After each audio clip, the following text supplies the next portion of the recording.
Hey everybody, back again. I appreciate you all coming today. So yeah, we're doing something. It's been awaiting for a while. We did the first album, full album review with Gentle Giant, Acquiring the Taste, and now, as was planned, we did a poll for a full album, Joni Mitchell album, and what came out of that was basically a three-way tie between For the Roses, Court and Spark, and Hejira. But I think at the end, what came out was that had the most sort of interest, the most sort of passion to, and one that I would say that is a little bit deserving of a little bit more attention in her albums is For the Roses. And that's one also for me that has a very special place. So this is one that I have heard. All Joni Mitchell albums, most of them I have heard. There's a segment of albums after Hissing of the Summer Lawns, which I've heard a little bit less, and some that I may have not heard quite a bit. So there's definitely some material of hers. But anyway, yeah, this one, we're going to go on and do a few more full albums. We're going to do Gil Scott-Heron. And generally, I want to do ones that I have not heard before. But there are going to be some of the material on this channel are going to be some that I'm also putting out to the audience, full albums that are a little less known, that are looking to be rediscovered, and moreover of that. So yeah, this channel is going to evolve a little bit here and there. So I'm definitely going to be doing full albums, audience, do polls. I'm going to be doing great requests. So at least once a month, I'm going to be doing upcoming requests of you guys, and that I take a quick listen to here and there, and then I find that are the most bombastic, most kind of hit me over the top as far as great material that I've never heard before, and put that all into a sort of monthly segment of some great requests, audience requests, and just increase all of our, better inspirations from what we can gather, It takes a long time to hear music and hear what's out there, so it's great when we can share that. So without further ado, this is going to be Joni Mitchell, For the Roses. She was going through, possibly every album is sort of a metamorphosis for her, in some degree.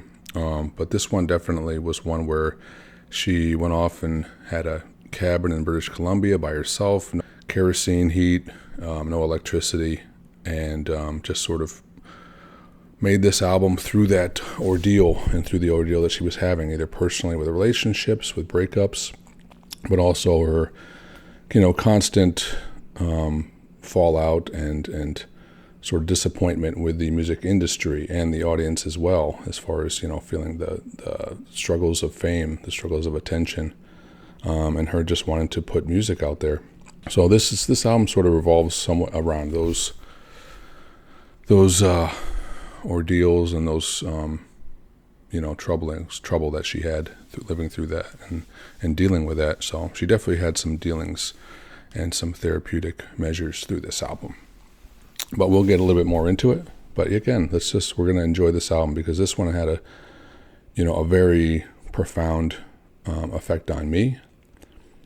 Just as her vulnerability, her ability to write down the feelings and her philosophies at the time, and basically just dealing with yourself, how to deal with yourself, how to deal with the outside world, and how to deal with the inside world, primarily. So let's jump into it. So the first track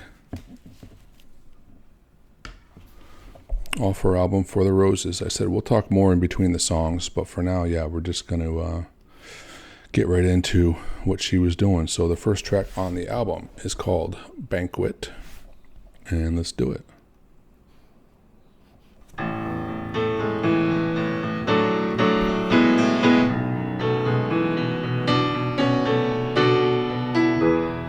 Come to the dinner gong, the table is laden high. Fat bellies and hungry little ones, tuck your napkins in and take your share. Some get the gravy, some get the gristle, some get the marrow bone, and some get nothing, though there's plenty to spare. Took my share down by the sea. They and Javix bottles on the tide. Seagulls come down and they squawk at me, down where the water skiers glide.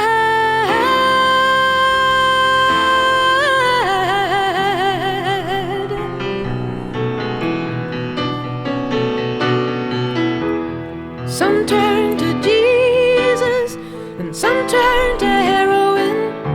Some turn to rambling round, looking for a clean sky and a drinking stream. Some watch the paint peel off, some watch their kids grow up, some watch their stocks and bonds, waiting for that big deal American dream.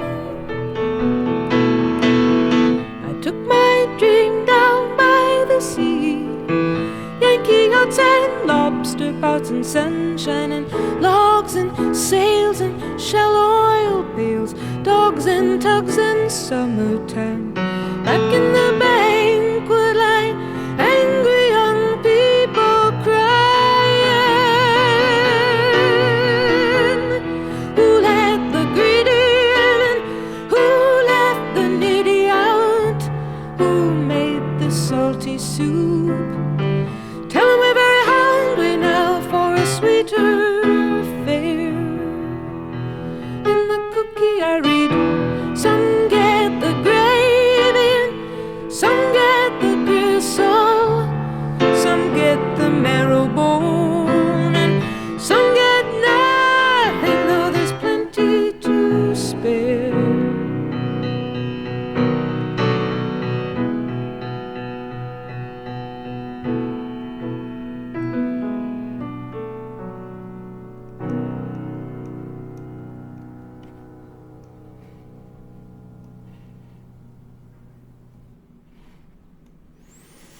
Okay.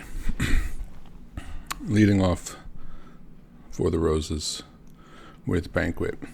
Yeah, a very it's one of those where the biggest thing Joni does is give you the setting. She sets the stage. She shows you what is happening in front of her, what is happening in front of people. She just sets the stage for, it's kind of the beginning of a play. You don't know the plot yet. You don't know what's happening. There's people set in places. She enters from the right. She enters from the left, and you have the background and the scenery, and you're not sure what's happening yet. And she kind of just lays it out for you. But there's no. Joni is not often. This is something what happened and then resolves. That's I guess what I'm looking for, the word resolve. Does she ever resolve in a song? What was her path? What was the way out? What was the solution to an issue?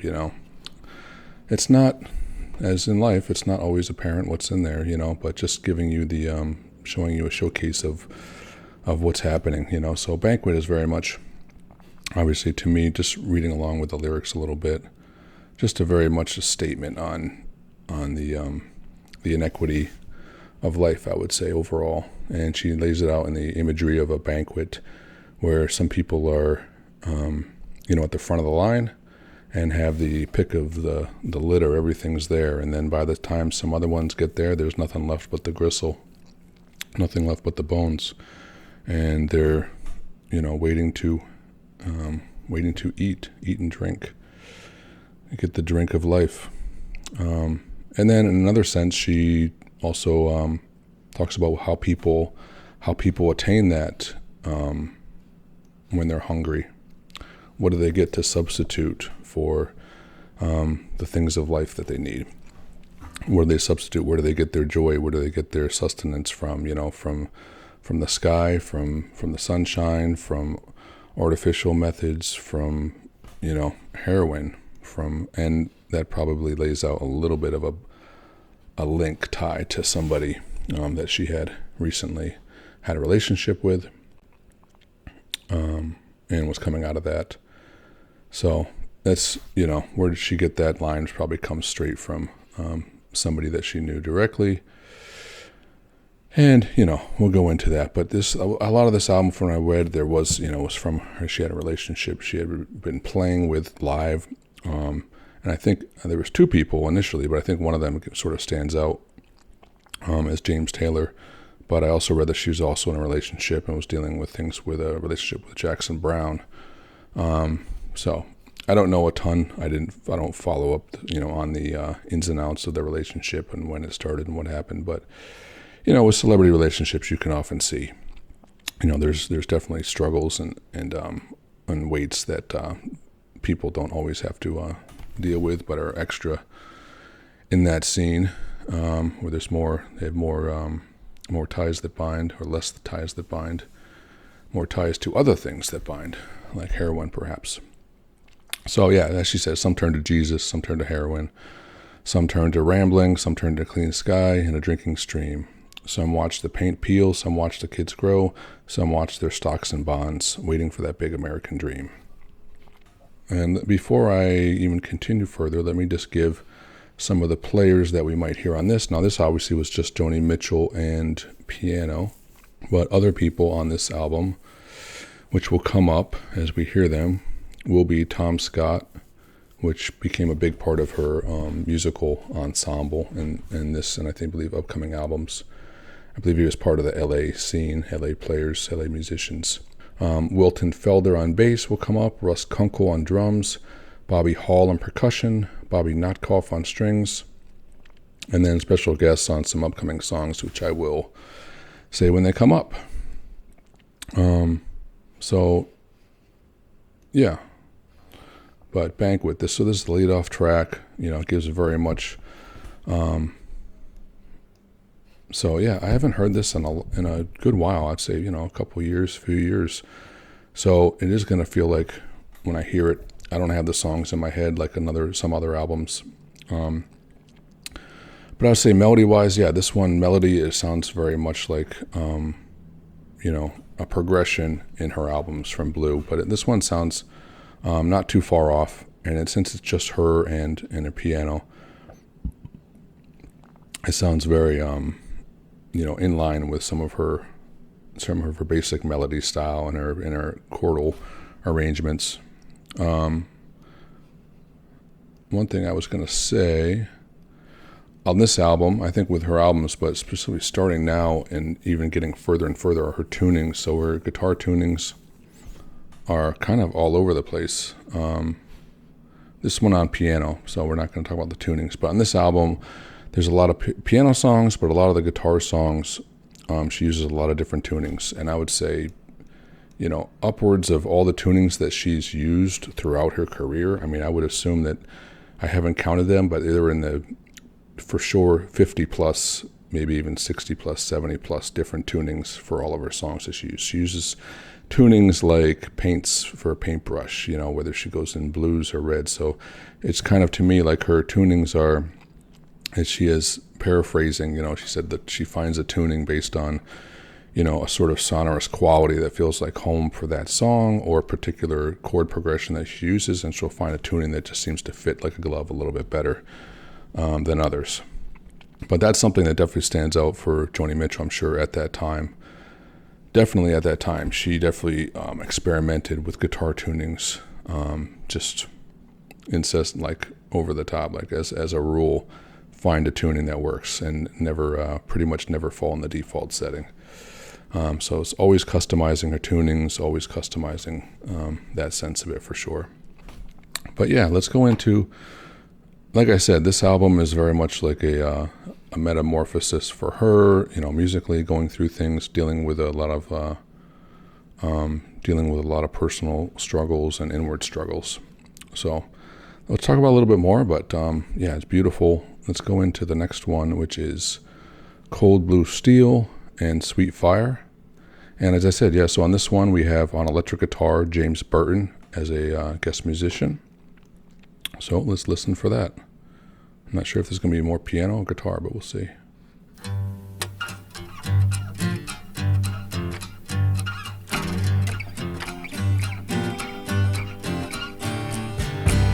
Cold blue steel out of money, one eye for the people,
lost and padlocked. Corridors spit on prayers and pleas. Sparks fly up from sweet fire. Black suit of lady release. Come with me, I know the way. She says it's down, down, down the dark ladder. Do you wanna contact somebody first? Does it really matter if you come now or if you come on later?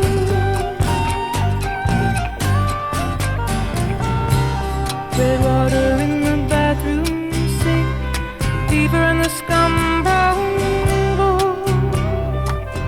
Blue steel still begging, but it's indistinct. Someone's high-fied rum and jelly roll. Concrete concentration camp, bashing in veins for peace. Cold blue steel and sweet fire, fall into lady release. Come with me, I know the way. She says it's down, down, down the dark ladder. Do you wanna contact somebody first? I mean, what does it really matter? You gonna come now or you gonna come later?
Sorry, and I'm not, I'm sorry, I'm forgetting to even pause this to give some idea. I don't know, I just feel like it's so hard to cut off Joni Mitchell in this. But, so this is getting more interesting. So I said I've heard this before, I've heard this a good number of times, but I really, with lyrics for me, have never been my, something that I delved into the deepest out of any material at all. Any music from anywhere, it was never lyrics, unless it was something that was I could very get sort of instantly in some sense. I would say yeah, sure, like Bob Dylan, Neil Young, sure, I listen to lyrics, I hear them, I sort of take them in. But Joni Mitchell, I don't feel like you can absorb them that way like most music you can, for sure. It's such on a more mysterious and more complex level that the way she writes, it's more poetry, so it's not something that you can just read on a wall and just feel like, oh, that's beautiful sentiment. So in that sense, yeah, Joni, it really is something that I feel like I'm me just scratching the surface and hearing it this time. Yeah, I'm going to hear it a little bit differently. I'm actually going to understand it a little bit more as I've just sort of I am starting to dig into some of this album. So I would say, while I've heard this many times, it's still very much this is going to be a learning experience for me, for sure. So realizing that even this song, Cold Blue Steel, I've loved this song. I love I love the acoustic guitars. I love the layering. I didn't never really heard this before, but there was some wah-wah in the background. Obviously, Tom Scott with the reeds and creating this sort of all these sort of layers of strings and other things in the background. And I said James Burton, electric guitar. It wasn't something that stood out to me. I think it was more there just sort of as rhythm, as sort of some layering, but I didn't hear it distinctly, or maybe I wasn't listening for it. I was sort of hearing everything all at once, all meshed. So it wasn't something that I was piecing out. Oh, I'm hearing this this instrument. Now I'm hearing this instrument. But yeah, I saw like there was the clarinet, there was the woodwinds, and I think he was just sort of playing this sort of. I kind of can hear it now what he was doing, but it was kind of riding along parallel, I think, with the acoustic guitar, more or less, kind of just fattening it up a little bit. So I think that was sort of his role in that one. It wasn't something where he was, taking a solo or anything like that, or standing out a guest star. And then, yeah, I guess, was there bass on there? I don't know, maybe. Yeah, it's hard to take in, like I said, everything all at once, the lyrics. So I'm trying to sort of focus a little bit more on the lyrics now when I'm listening to it. So all the music is, in some sense, taking a back seat, and some are hearing it all together, but I'm also kind of focused on the lyrics. So yeah, I'm not going to hear, while I hear the beauty of the music, I'm going to be listening in a sense to the lyrics this time. So this one, yeah, I think when I read, it was actually about addiction. So now when I just having that little bit of hint onto this song, it just makes so much more sense as I'm reading the lyrics. One eye for the beat police, sweet fire calling, you can't deny me, now you know what you need. Come with me, I know the way, it's down, down, down the dark ladder. What else? Yeah. This one really, I mean, Joni Mitchell, she's the only one where you can put these lyrics and make it sound beautiful, red water in the bathroom sink, fever in the scum brown bowl, blue steel still begging, but it's indistinct, someone's hi-fi drumming jelly roll. Concrete concentration camp bashing in veins for peace. I mean, this could be like, Charles Bukowski describing a high, describing the feeling of heroin, or William Burroughs, the darkness, the grittiness, the naked lunch, that is what is it that's at the end of your fork, in its most starkest terms. And she gives that to you. And from her perspective, not from someone who's, on the inside of that experience, just from someone from onlooking what it feels like. But I'm sure someone who's as close to her that she can see and watch, she's getting that in a whole different way, seeing it in somebody else without sort of being in the fire herself. So yeah, really strong song, but beautiful. I mean, just beautiful, and the sort of the flowing of the song, it's just so, it's got even like a little, I feel as I'm feeling the guitars, it's like a little bit of jazz. It feels like it's got a groove to it. It's a little bit funky even, the way she's playing it. So yeah, it's got like beautiful, just kind of groovy acoustic, just the, and it's kind of languid. It's almost, I think the momentous, the movement of it is almost like kind of somebody slinking down the concrete sidewalks and looking down the alleys for that next fix. It's got sort of a swankiness to it. That's just, I don't know if that's something that she inhabited for that, but it's just, yeah, it's a gorgeous song. And so let me just go into a quick bit. I want to, just as background information, I do want to talk about some of the background of the album. And I'm just going to do a paragraph here, a paragraph there in between each song, in addition to my just sort of, feelings and exploration about it. But so I said 1971, I think, but actually 1971 was when she made the decision, and she was very disenchanted with the music industry at the time. And when she decided that she sold her place in California in, what was the big area there where they all stayed with Neil Young and Crosby, Stills and Nash, Laurel Canyon. So she had sold that place and decided that she was going to move back to British Columbia, up to a newly built cabin up there. So that was in the later year 1971. But the album itself, she wrote most of the album while she was there on retreat. And then in November 1972 is when the album actually came out. So I think Cold Blue Steel, I think they said she had written it in March 13, 1972. And that's on her website, where she has all her lyrics, she has all her guitar tuning, she has a lot of people that put up transcriptions for her songs, which is, a great sort of encyclopedic way. But yeah, I love her material. I try to play her songs, probably dozens of them, with her guitar tunings, and I obviously can't sing like her, but I definitely can play her songs and then hum along in a nice comparable melody. But yeah, her stuff is just so unique and so beautiful to play. And the guitar tunings are really fun. But anyway, for the Roses, Mitchell continued to mine her personal life for the album's 12-song cycle. 5 of the album's cuts are said to be about singer-songwriter James Taylor, a then recent Mitchell ex. The majority of the album's songs were composed at this newly built cabin, and the resulting cachet of titles was innovative in musical styles and took chances lyrically. Mitchell had battled down some difficult emotions, depression, and lingering grief over a baby she had put up for adoption several years before, just before commencing with the Roses' writing sessions. Per usual, she channeled all of them into work. Mitchell was also heavily influenced by Nietzsche, whose novel Thus Spake Zarathustra was a talisman and constant for her at that time. By Joni's own admission, the brutal self-exposure of Blue took its toll.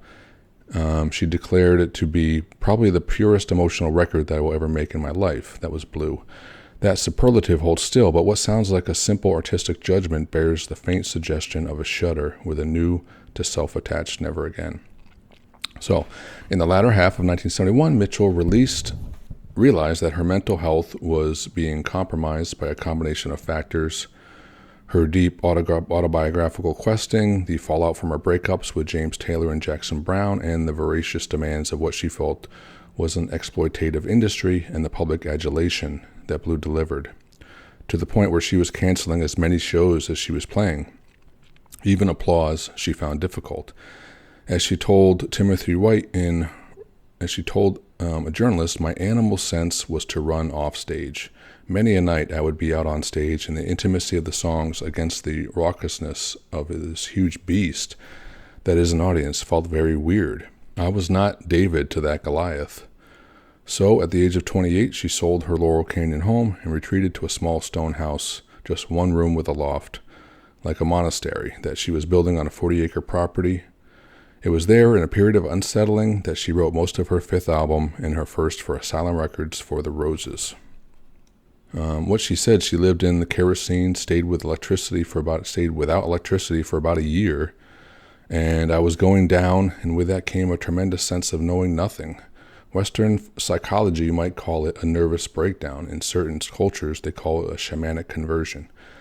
I read nearly every psychology book I could get my hands on and threw them all against the wall, basically. But depression can be the sand that makes the pearl. That gives gives me a little bit more insight into her psychology and her sort of, looking for help. As same with Banquet, whether it was Jesus or heroin or sunny sky, she was looking for answers in the psychology books and looking into herself and Nietzsche and trying to figure out how to sort things out, how to live within balance. And yeah, right now we're going to continue on with the Canterbury scene. A few more bands on that.